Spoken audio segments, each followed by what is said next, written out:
qu'est-ce qu'on a?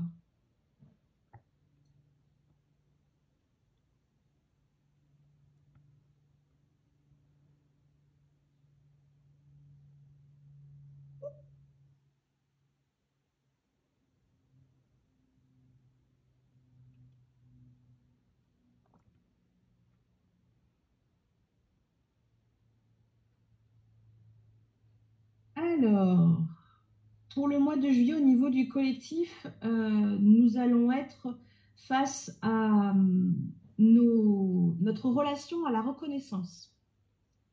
Au niveau du collectif, on va rencontrer toutes les parts, en tout cas quand on est prêt à les rencontrer, de déni de soi. Qu'est-ce que j'ai renié, dénié? On est vraiment dans un trouble existentiel. Ça va se sentir au niveau de la nuque, au niveau de la C2, hein, la cervicale 2. On est sur un mois de juillet où ça va aller très vite en évolution.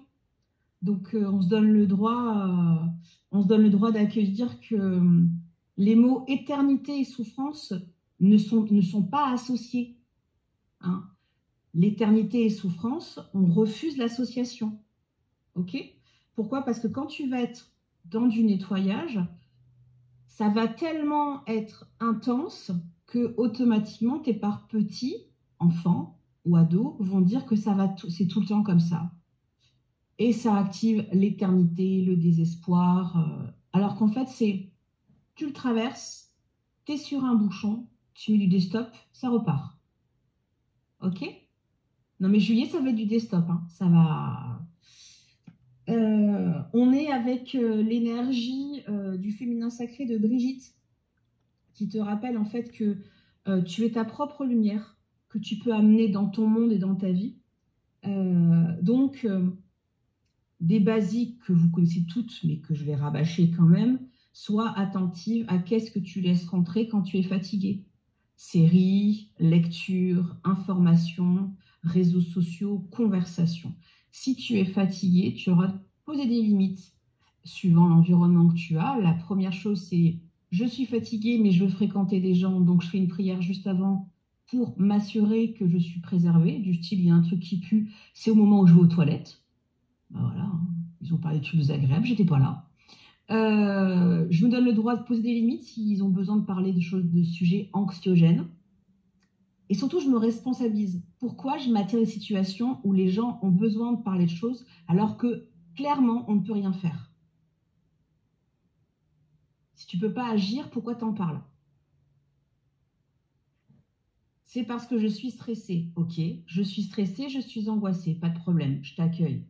Quel est ton bénéfice secondaire à te nourrir de ça? Ah, j'avais pas vu ça comme ça. Juillet, c'est ça. Et donc, juillet, dès que tu te rends compte en fait que tu te fais avoir parce que on nous a appris à être addict aux inquiétudes, hein. Pas pour rien que ça nous demande de l'énergie, de faire des choses qui nous font du bien et qui nous maintiennent en santé et en vitalité. Alors qu'après, quand on a pris le pli et que nos neurones sont habitués, on adore ça. Mais c'est très facile de manger quelque chose qui est industriel. C'est très facile de regarder quelque chose qui te fait de la dopamine accélérée, mais qui va aussi te nourrir d'angoisse. C'est très facile d'avoir des conversations superficielles qui sont angoissantes. C'est hyper facile. Mais ça peut être aussi dans ton nouveau facile de juillet de parler de choses qui te plaisent. Le mois de juillet, il est vraiment sur c'est moi la flamme. Tous les jours, je me rappelle que je la fais grandir. C'est pour le collectif, hein.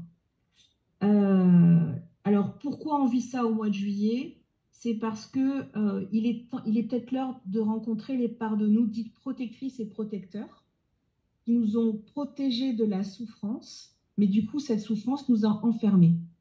Donc, il faut sortir. Je rappelle un basique, que même si tu as une bonne tête et que tu es intelligente, adulte, grande, mature, tu devrais savoir, mais qu'on t'a pas assez dit. Arrêter une relation ne veut pas dire arrêter de voir la personne. C'est se mettre d'accord entre deux personnes que la manière qu'on a de communiquer n'est plus adaptée et que toi, tu la refuses. Tu poses la question à l'autre, il la refuse et on se met d'accord pour renouveler la relation.